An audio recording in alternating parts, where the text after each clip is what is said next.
pwede pa makipagkilala sa'yo. So, may asawa ka na pala. Swerte naman nun. Swerte ka talaga, no? Mahaba na ang legacy ng mga David sa bayang ito at hindi ako papayag na mawala yun o masira. Makaasa kayo, itutuloy ko lahat yan kapag ako na ang nakapwesto. Babalik ka sa pagtatrabaho. Wala pa akong apo. Pwede naman sigurong pagsabay ni Sheila yun. Marami namang mga working... Sabat ka na, sabat. Sila ang kausap ko. Magbuntis ka muna at magkaanak. Baka ma-stress ka pa dyan sa mga business na yan. Makunang ka na naman. Kung pagsalitaan niya ako kanina, parang kasalanan ko pa kung bakit ako nakunan. Sino bang pumilit sa akin sumama dyan sa pangangampanya? Di ba siya? Now he acts as if he had nothing to do with it. And you know what's worse? You just let him. Mahirap talaga na maipit kay Papa tsaka kay Sheila. San, may sariling buhay ka ba din? Sariling desisyon tsaka diskarte. Madaling sabihin para sa yan kasi wala ka namang utang na loob sa tatay mo. Tapos, hindi ka naman ampon. Ayoko na. Ano, titiisin mo ba, kuya, o magmumukha kang panda? Nabugbog na nga ako, nang-aalaska ka pa. Nakita mo na ba to? Kamukha ako ah. Ako nga pala si Nate. Michael, sa totoo, magkapatid tayo. Sabi nung tatay ko, tatay-tatayan ko, una ka daw na ampun. Tagal na ako nag-kapatid.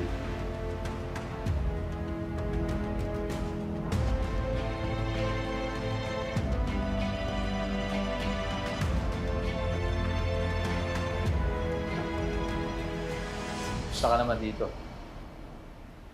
Pero dito ako lumaki.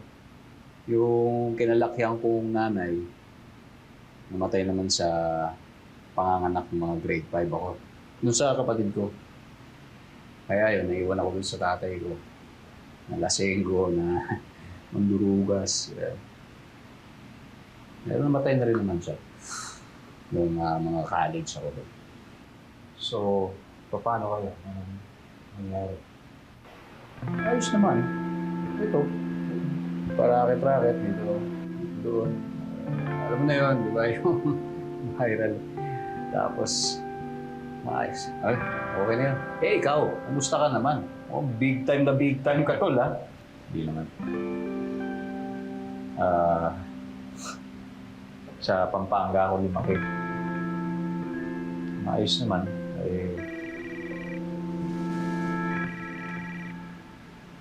Sorry, I just have to take this. Hello, Pa? We need to talk, Nate. Oh, okay pa. Diba? Meron na po akong pinuntahan. Just get here as soon as you can. Opo.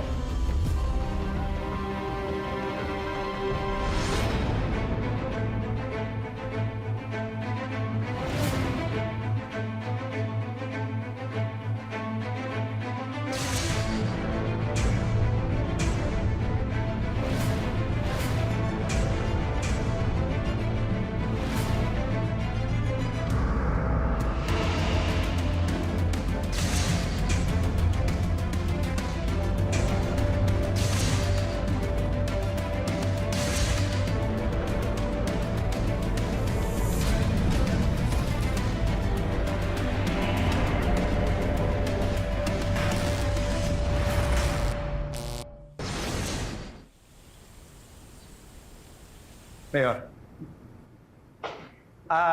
Sir, nakausap ko po yung ready na daw po yung pictorial natin para sa press release nung official na pag-endorso niyo po sa akin.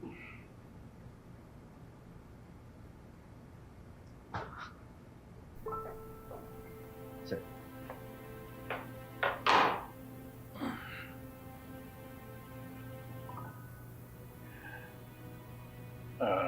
I've been thinking about what you said tungkol sa legacy. Apo. And you're right. Kailangan ipagpatuloy ng mga David ang legacy niya sa bayang ito. And I think it's best for you. Huwag mo nang ipagpatuloy ang pagtakbo ng mayor. Let's go for the same position bilang vice mayor. Pero, hindi ko ho kayo kinalaban nung nakaraang halalan. Dahil ang sabi niyo po, pagkatapos nitong huling term ninyo, ako naman ang susuportahan niyo. I've got other plans.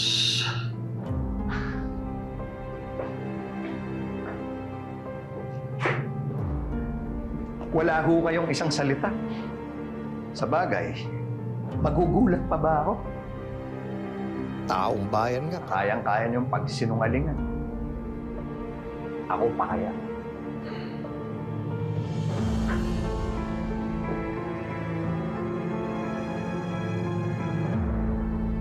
Really sorry that I have to go, ha? Pero, magkikita pa naman tayo ulit, di ba? Baka pwedeng sa susunod, ikaw naman bumisita. Oo naman. O, paano? Till next time, brother. Ayos. Aba, nakaka naman napakagwapo ng pormahan ng kuya ko ah. Sa lakad mo. Tsaka huy, ikaw, ba't di mo ako sinasama dyan sa racket mo? Uy, hindi ako yan. Nate, utol ko pala si Angie. Siya yung anak-anakan na naging tatay ko. Pero hindi man natin kaduguyan, eh, dikit-bitukan namin yan. Angie, Nate, nice to meet you, Angie. I'm Nate. Alright, so I'll go ahead. Oh, sige to.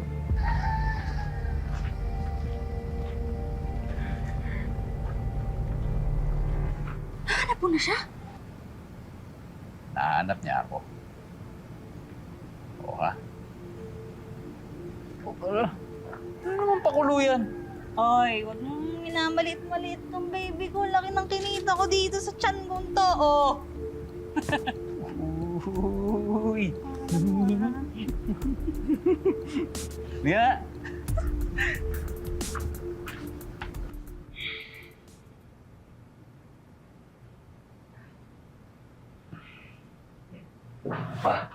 Sorry pa, I'm late. What took you so long? I came from out of town po.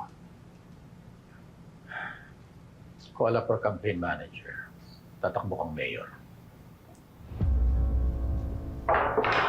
Po?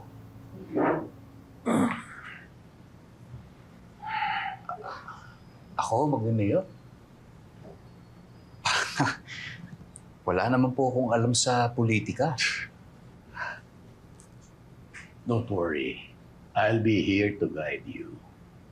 And besides, sigurado naman mananalo ka by the strength of our last name alone. Pero bakit po ako? I mean, si Darwin, he would make a good public servant. Umatras na po ba siya? Inatras ko na ang suporta ko kay Vice Mayor. The Davids have always ruled this town. And I'm not about to stop now just because I can't run anymore. Nate, alam mo, nung hindi magkaroon ng anak ang mama mo, I just couldn't take no for an answer. Kinailangan ko ng anak, kinailangan ko na magpapatuloy ng apelyido ko. That's why we got you, Nate. You will be my legacy, Nate. Just like I was your lolo's.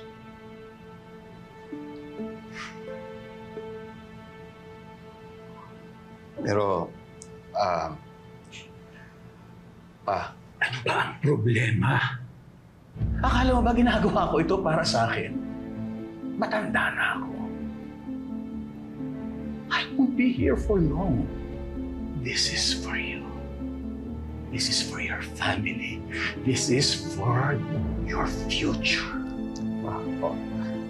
all I'm saying is, baka naman po pwede mong... Tinatanggihan mo ba ako?